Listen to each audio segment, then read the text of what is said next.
뉴스쇼가 수요일에 마련하는 코너입니다. 라디오 재판정.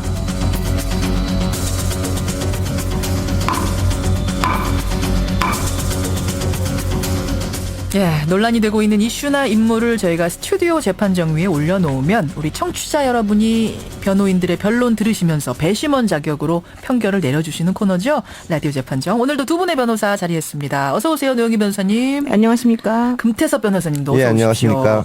초록색 모자를 좋아하시나 봐요. 모자가 몇 개 없어서요. 자, 우리가요 항상 사건 하나를 정해놓고 두 분이 그 다른 입장에서 변론을 하셨었잖아요. 변론 대결. 예. 오늘은 좀 특별하게 가보려고 합니다. 얘기 들으셨죠? 예, 네네. 들었습니다. 가장 뜨겁게 관심을 모으고 있는 재판. 무려 5일간의 역대 최장기간 국민참여재판이 열리고 있는 그 사건. 바로 상주 농약사이다 살해 사건. 이걸 놓고 유무죄 쟁점들을 좀 짚어보는 시간으로 오늘 마련하려고 하는데요. 5일 동안 국민참여재판이 열리는 건 굉장히 이례적인 거 맞죠, 노 변호사님? 네, 원래 그동안은 하루 정도 아니면 길어봤자 이틀 정도였는데 예. 5일이나 되는 거는 그만큼 쟁점이 많고 좀 풀어야 될 현안이 많다는 얘기가 되겠습니다. 그렇죠. 오늘은 두 분의 변호사가 그 피의자 할머니 쪽, 그러니까 피고인 측 변호사로 서시는 거고 제가 좀 주제 넘습니다만 검사 측에 서겠습니다. 그리고 우리 청취자 여러분이 국민 배심원이 되시면 됩니다. 두 분은 국민참여재판 혹시 해보셨어요? 금 변호사님? 국민참여재판을 사개추에서 만들 때 이제 다 제도를 만들어 놓고 모의 재판을 한 번 했었는데 제가 그때 검찰에서 나가서 검사 역할을 했습니다. 그리고 만들어진 다음에는 제가 변호사가 돼서 변협 추천을 받아서 대법원 주체로 했었죠. 예. 그 어떤 때 열리는 거예요? 국민참여재판이랑 하겠다 하면 다 할 수 있는 건가요? 모든 제명은 아니고 예. 정해져 있는데 그다음에 피고인이 신청해야 되고 그다음에 법원에서 적절하지 않다고 하면은 안 받아들일 수가 있는데 예. 통상은 받아들여 줍니다. 그 피고인이 신청을 하면 예. 최대한 반영해 주는 쪽으로 반영해 줍니다. 안 예. 되는 건 어떤 때 안 돼요? 그러니까 안 되는 죄명 자체가 있고 그다음에 쟁점이 이게 좀 전문적으로 시간을 갖고 서류도 검토하고 해야 된다. 이게 배심 재판은 짧은 시간 내에 법정에서 공방이 이루어져야 되니까 예. 그럴 경우에는 이제 하고 그다음에 피해자가 무슨 성폭행 사건 같은 거에서 예. 이제 아주 보호를 해야 될 반대하거나 경우. 그런 경우 예. 그런 경우에는 안 되는 예. 거. 자, 여러분 사건을 다각도로 들으시면서 여러분이 국민 배심원이 되셔서 나라면 이번 상주 농약사이다 사건을 이렇게 판결하겠다 보내주시면 됩니다. 샵 1212 50원의 단문 100원의 장문 유료 문자고요. 카톡과 레인보우도 무료로 열려 있습니다. 유죄, 무죄 이렇게 되겠죠. 질문과 의견들도 자유롭게 보내주십시오. 자, 사상 최장기간 국민참여재판으로 지금 열리고 있는 이 상주 농약사이다 사건 내용부터 제가 요약을 좀 해드릴게요. 잘 들어보세요. 지난 7월에 경북 상주시 한 마을회관에서 농약을 탄 사이다를 나눠 마시고 할머니 2명은 숨지고 4명은 중태에 빠진 사건입니다. 검찰은 이 사건의 범인을 함께 있던 82세의 박모 할머니로 지목을 했습니다. 피고인 박모 할머니, 이제부터 이제 저희가 박 씨라고 좀 편하게 부르죠. 현재까지 법리 공방 그리고 드러난 증거들로 봤을 때 박 씨의 혐의. 우선 두 분은 무죄라고 보세요, 유죄라고 보세요? 노영희 변호사님 어떻게 보세요? 저는 무죄라고 보는 입장입니다. 왜냐하면 이제 할머니의 그 인지 능력도 좀 문제가 되는 부분이 있지만 그러니까 정황적 증거가 사실은 이 사건에서 많은 편이고 예. 직접 증거가 사실은 없어서 그런 경우는 직접 증거를 못 찾는 경우에 사실은 이 피고인으로 지목된 할머니가 과연 그런 일을 했을까라고 하는 개연성 측면에 사실은 많이 판단이 되어야 되는데 예. 이거 조금 무리하게 좀 진행되고 있는 것은 아닌가 이런 생각이 듭니다. 무죄 판정이 날 거다. 금태섭 변호사님. 저도 무죄라고 생각을 합니다. 이런 사건을 이제 일반인이 보시면은 예. 검찰의 기소 내용이 그럴듯해 보이는데 예. 그 검찰도 가능성이 높으니까 그렇게 한 건데 사실 언론 보도 내용만으로도 굉장히 많은 구멍이 있고 대체로 있다. 3가지 점을 지적하고 싶습니다. 첫째, 살인 사건에서 가장 중요한 것 중에 하나가 범행 동기입니다.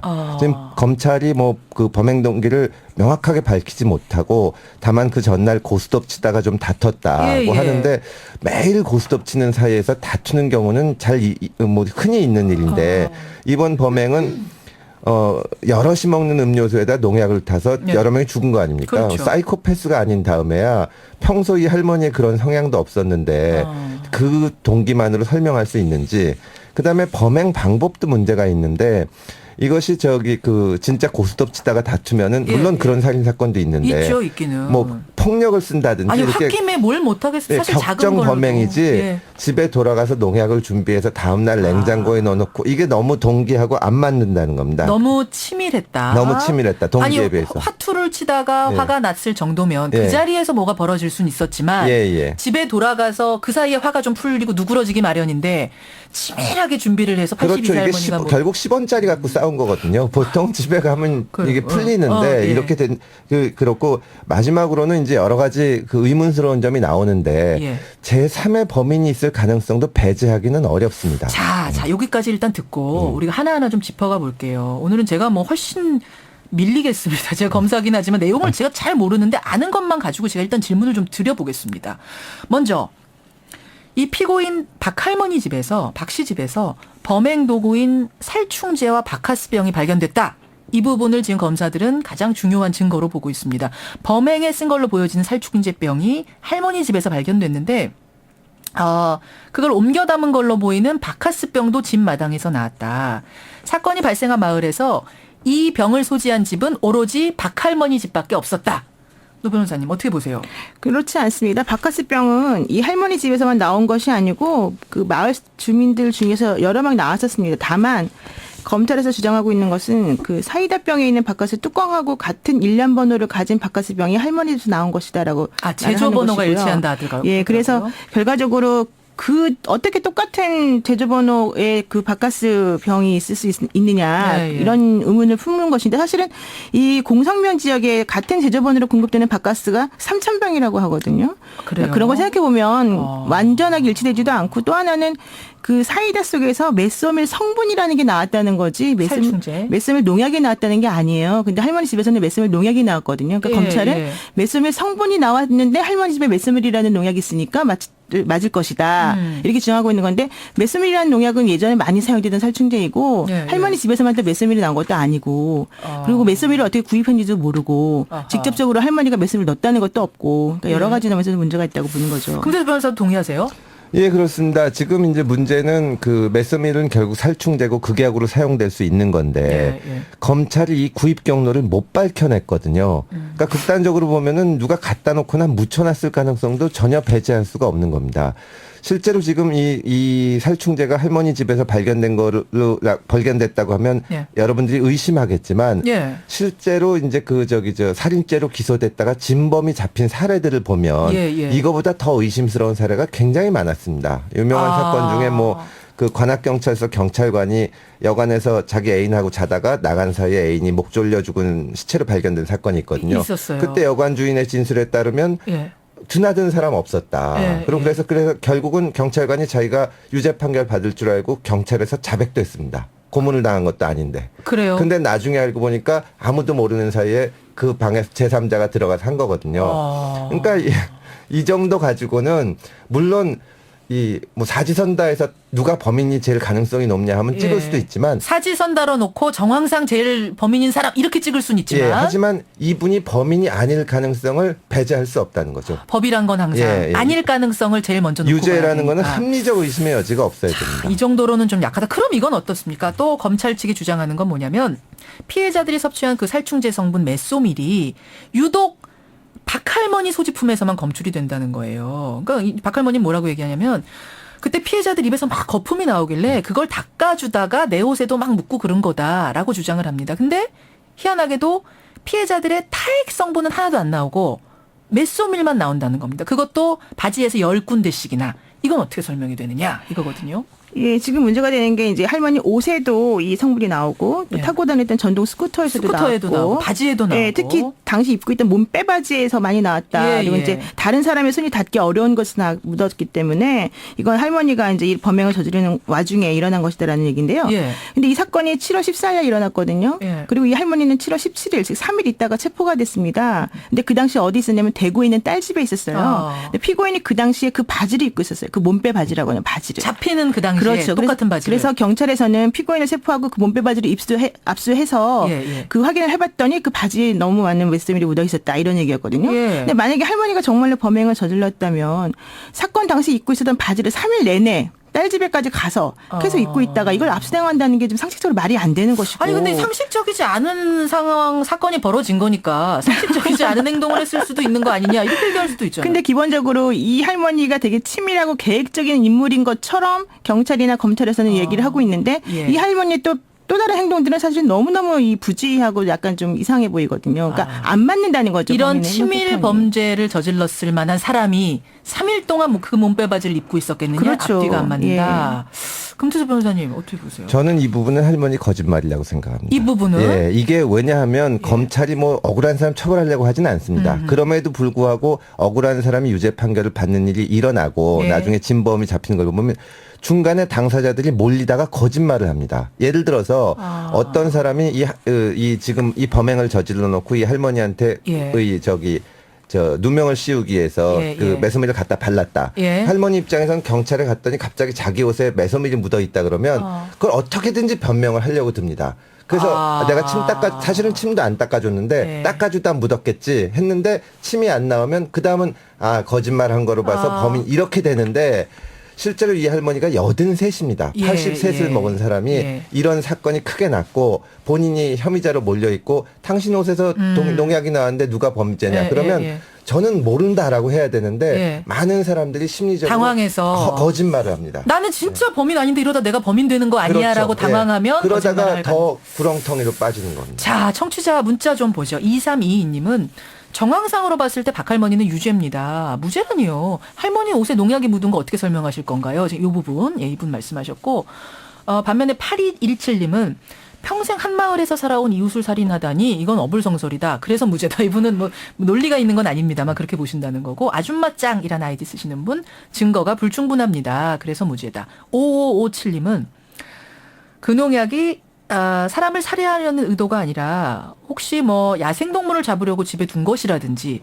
이런 다른 가능성이 얼마든지 있지 않겠습니까? 그러다가 바지에 묻을 수도 있는 거고요. 따라서 이것은 따라서 문제가 아니다라는 문자 들어오는데 여러분 문자 좀 더 보내주시고요. 다음 문제로 넘어가 보죠. 이상 행동을 했다는 부분인데. 여러분들 지금 그 배심원 재판하면서도 가장 많이 논의가 되고 있는 부분이 이 부분이라는 거 뉴스 보면 들으실 겁니다. 박할머니가 사고 후에 할머니들이 쓰러져 있어도 구조 요청을 안 했다. 그리고 마을 사람들과 태연히 이야기를 나눴다. 이 부분인데요. 이걸 두고 박할머니는 당시 피해자들이 자고 있는 건 줄 알았다. 라고 하는데 박할머니가 피해자들이 쓰러지는 모습을 봤다는 사실은 또 재판에서 인정을 했어요. 이러면서 결국 앞뒤가 안 맞고 범행을 은폐하려고 하는 행동을 한 게 아니냐 이런 얘기가 나오는 건데요. 노 변호사님 어떻게 보세요? 네, 이제 이 부분이 사실 많이 논란이 되고 있죠. 할머니는 왜 쓰러져 있는 걸 알면서도 구급차가 왔을 때 그 신수임 할머니 한 명에 대해서만 뭐 특별히 이제 안에 누가 또 쓰러져 있다 이런 얘기 하지 않고 구조할 수 있는 기회를 주지 않았는가. 그렇죠. 이런 부분들이 많이 있는 것이고 그렇게 쓰러져 있는 사람을 보고도 태연하게 어떻게 저렇게 다른 이상한 사람들하고 행동할 수 있을 얘기했다는 것인가. 거예요. 그렇죠. 그런 것도 이제 문제가 되는데 할머니 주장은 이제 그 나머지 할머니들이 누워서 자는 줄 알고 있었다. 그리고 뒤에 보면은 방석이 이제 베개처럼 그렇게 구부러져 가지고 뒤에 있었기 때문에 자는 것처럼 보일 수도 있었다라는 뭐 주장이고 또 하나는 검찰에서는 할머니가 이 구급대원이 왔을 때 마을회관 안에서 쓰러져 있는 사람들을 보지 못하게 하려고 일부러 문을 닫았다라고 하는 주장이었는데 예. 그 당시에 이장의 그 아들 딸들이 이 할머니를 목격을 했었어요. 근데 예. 그 당시에 아니다. 그렇지 않았고 바깥에 스쿠터 옆에 있었다. 즉 마을회관에 안에 들어 있었던 게 아니다. 이런 얘기를 했었던 것이 있고요. 근데 기본적으로 그 당시 문이 한쪽 문이 닫혀 있던 건 맞지만 그것은 할머니가 계단에 앉기 위해서는 닫을 수밖에 없었기 때문이다. 이제 이런 진술들이 나오고 있거든요. 예. 기본적으로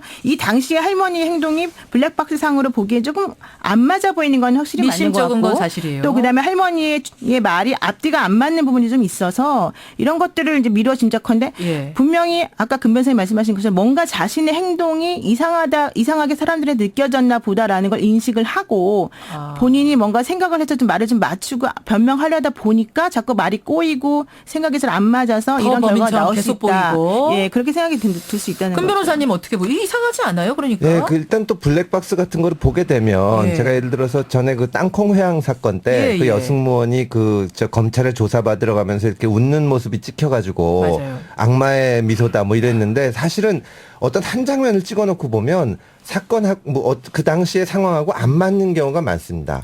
그것만 가지고 너무 깊이 파서 이게 당신이 이거는 논리적인 비약입니다. 이거는 말하자면 그야말로 주변적인 정황이거나 만약에 실제 범인이라면 정상 증거로 쓸 수 있을지는 모르지만 왜 적절한 조치를 취하지 않았냐. 그러기 때문에 당신이 범인이다. 이거는 결정적 증거는 될 수 없다. 사람을 살인자라고 낙인을 찍기에는 부족한 증거입니다. 그러니까 정확한 증거를 갖다 놓고 정황 증거로 웃었다가 들어갈 수는 있지만 그렇죠. 웃었기 때문에 이 사람 범인이다라고. 이걸 주요 증거로 쓸 수 그러니까 경찰차 없습니다. 블랙박스 경찰의 조사를 받으러 가면서요. 이제 블랙박스에 찍혔는데 다른 조사받으러 가는 사람들 다 심각하고 긴장하고 있는데 이 할머니만 웃었다는 거예요. 웃으면서 통화를 했다는 거예요. 근데 장례식장의 가족들도 그 경우에 따라서 자기도 모르게 그 농담에 웃기도 하고 그걸 보고 너희 엄마 아빠 안 좋아했지. 이거는 비약인가요? 예, 당시 비약입니다. 딸하고 슬프지가 생활했다고 않은 거냐 뭐 이렇게 얘기할 수 없다는 없다는 말씀. 겁니다.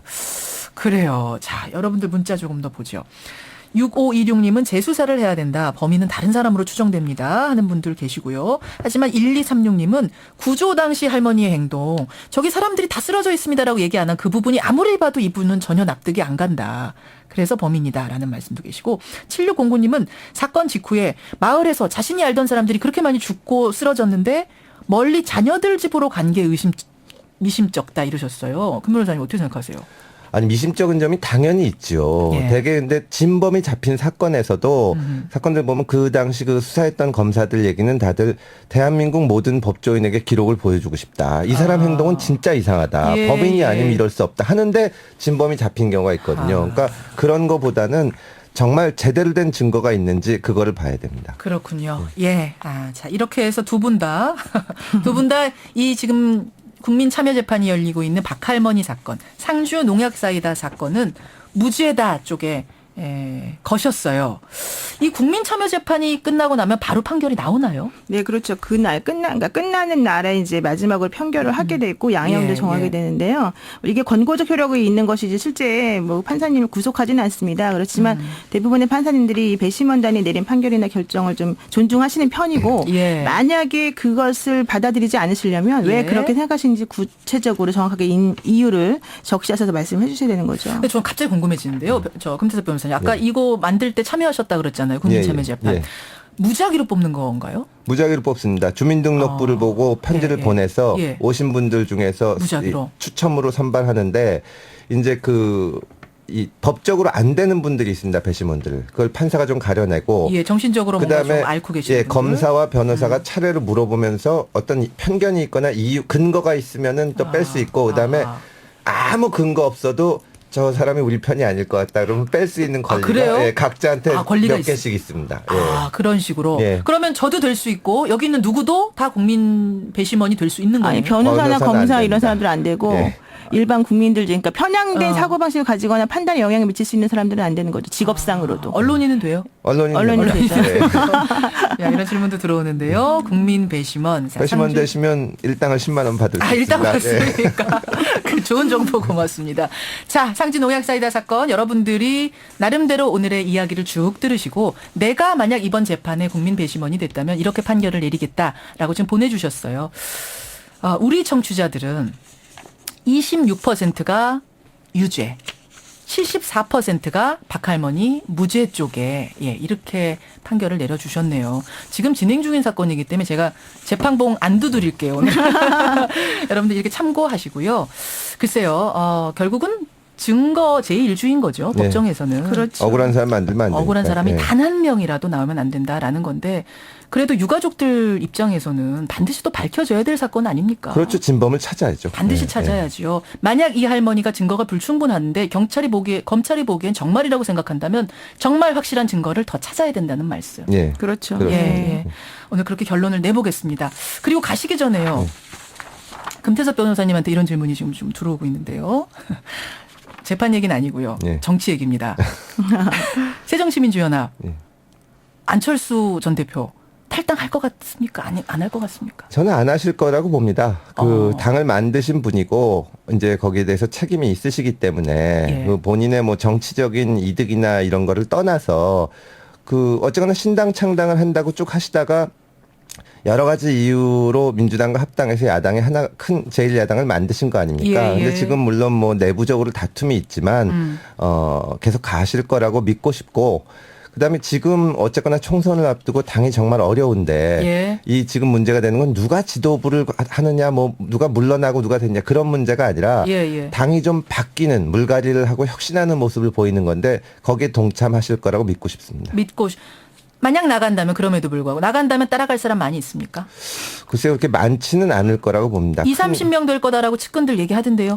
글쎄요 저는 그렇게 예측하지 않습니다. 아. 네, 그리고 이제 나가더라도 완전히 이건 같이 못하겠다고 갈라선다기보다는 또 총선 후에 총선 전에 합칠 생각도 하고 그런 거기 때문에 과연 그게 진정성 있는 움직임이라고 생각하지 않습니다. 기본적으로는 안 나갈 거다. 안 나갈 거다. 안 나가고 네. 어떻게 봉합됩니까 이 사태가? 그러니까 계속 머리를 맞대고 좀 더 의논을 해야죠. 문재인 예. 대표도 대표로서 책임 있게 말씀하시고 예, 예. 예, 그러셔야 될 거라고 생각합니다.